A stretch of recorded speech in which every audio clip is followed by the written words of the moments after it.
வணக்கம். இப்படிக்கு தமிழ் மொழி சேனல். இப்போ நம்ம இன்றைக்கி குழந்தைங்க படிக்கிறதுக்கு டிப்ஸ் மட்டும்தான் சொல்ல போகிறேன். எந்த லெசனும் நடத்த போகல. எப்படி பசங்க எளிமையாக ஈஸியாக லெட்டர்ஸை கற்றுக்கிறத ரீச் பண்ணிக்கிறது அப்படின்னு சொல்லி. இப்போ நம்ம உயிரெழுத்துக்கள் 12, அதோட ஒரு அக்கம் எழுதியிருக்கேன். 13 எழுத்துக்கள், மெய் எழுத்துக்கள் 18. இது ரெண்டையும் பசங்க டக்குன்னு எப்படி கற்றுக்கிறது சுலபமாக அப்படிங்கிறது தான் நம்மளோட இன்னையோட டிப்ஸு. சரிங்களா? இப்போ இந்த உயிரெழுத்துக்கள் இருக்குங்களா, ஃபஸ்ட்டு நீங்கள் எழுதி கொடுத்து இது பேரண்ட்ஸ்க்கு தான். ஏன்னா இப்போ சூழ்நிலையில் ஸ்டூடெண்ட்ஸ் ஸ்கூல் போகலை, அதனால் பேரண்ட்ஸ்க்கு தான் நான் எப்படி சொல்லிக் கொடுக்கணும்னு சொல்கிறேன். இப்போ இந்த உயிரெழுத்துக்கள் ப்ளஸ் அக்கு ஒரு 3 டேஸ் சொல்லிக் கொடுங்க போதும். இப்போ இதில் நமக்கு 18 எழுத்துக்கள் இருக்கிறதுனால இதை ஒரு 5 டேஸ் எடுத்துக்கலாம். 5 டேஸ் இக்கு இங்கு இச்சு இப்படி எழுதி வச்சு பேப்பரில் சொல்லிக் கொடுங்க.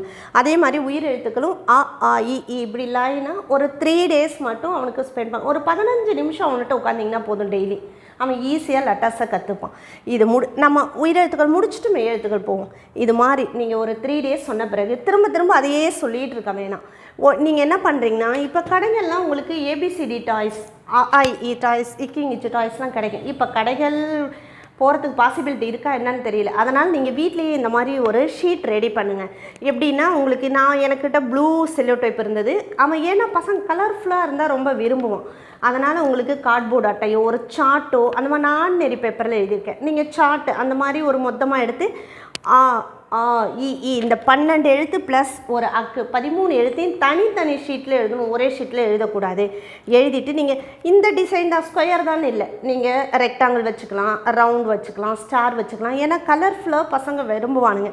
நம்ம இந்த lesson LKG to 5th standard ஸ்டூடெண்ட்ஸ்க்கு தான் இந்த பேசிக். அதனால் நம்ம கலர்ஃபுல்லாக ரொம்ப ப்ளே மெத்தடில் கற்றுக் கொடுத்தா அவன் ஈஸியாக கற்றுப்பான். இதை எழுதிட்டு நம்ம இந்த 3 டேஸ் சொல்லி கொடுக்குறோமா, இந்த 13 எழுத்துக்கள் என்ன பண்ணுறீங்க, அவன் பக்கத்தில் உட்காருங்க.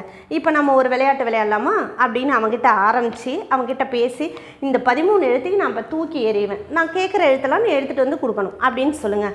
அவன் ஃபஸ்ட்டு ஒரு 2 டேஸ் எடுத்துகிட்டு வந்து கொடு, எடுத்துகிட்டு வந்து கொடு, அவன் கரெக்டாக கொடுக்குறானான்னு பாருங்கள். இல்லைன்னா நீங்கள் சொல்லிக் கொடுங்க. அந்த மாதிரி ஒரு 2 டேஸ் மட்டும் ப்ராக்டிஸ் பண்ணுங்கள். 2 டேஸ்க்கு அப்புறம் 3rd டே சஃபுலாக சொல்லுங்கள். ஐ ஃபஸ்ட்டு எடுத்துகிட்டு வா, ஓ எடுத்துகிட்டு வா, ஈ எடுத்துகிட்டு வா, அப்படி சஃபுலாக சொன்னிங்கன்னா அவன் ஈஸியாக கற்றுப்பான். இது நமக்கு உயிரெழுத்து முடிச்சுட்டு அப்புறம் மெய்யெழுத்துக்கு போங்க. மெய்யெழுத்துக்கும் எந்த சேஞ்சும் இல்லை, அதே மெத்தட் தான்.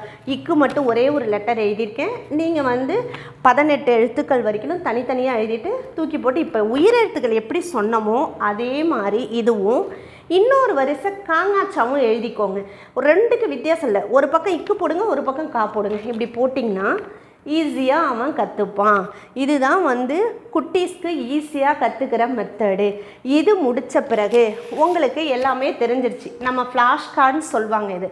இந்த கார்டை ஃப்ளாஷ் கார்ட்ஸ்ன்னு சொல்லுவாங்க. இந்த கார்ட்ஸ் ப்ராக்டிஸ் முடிஞ்ச பிறகு நீங்கள் என்ன பண்ணுறீங்கன்னா, இந்த மாதிரி லெட்டர்ஸை சஃபில் பண்ணி போடுங்க. இது நான் ஒரு ஷீட்டில் உங்களுக்கு எழுதியிருக்கேன். சும்மா டிசைன் பண்ணால் பசங்க விரும்புவாங்க. அதனால் இந்த ஷீட்டில் லெட்டர்ஸை லைனாக எழுதாமல் சஃபில் பண்ணி எழுதி அவனை டச் பண்ணி காமிக்க சொல்லுங்கள். எங்கே இருக்குது, ஈ எங்கே இருக்குது, ஊ எங்கே இருக்குது, ஏ எங்கே இருக்குது, ஊ அந்த மாதிரி கேளுங்க. அவன் கரெக்டாக சொல்லிட்டான்னா உங்களுக்கு கரெக்டாக சொல்வான். நீங்கள் ப்ராக்டிஸ் பண்ணுறதுல 15 மினிட்ஸ் போதும் ஒரு நாளைக்கு. நிறைய நேரம் எடுத்துக்க வேணாம். அவன் குழந்தை இல்லைங்களா, அது போதும். அதனால் கரெக்டாக சொல்வான். சொல்லிட்டானா உங்களுக்கு ஈஸியாக இந்த மாதிரி நீங்கள் உட்காந்து அவனை ரொம்ப ஸ்ட்ரெயின் பண்ண தேவையில்லை. இந்த மாதிரி ப்ளே மெத்தடில் கற்றுக் கொடுத்தீங்கன்னா ஈஸியாக கற்றுப்பான்.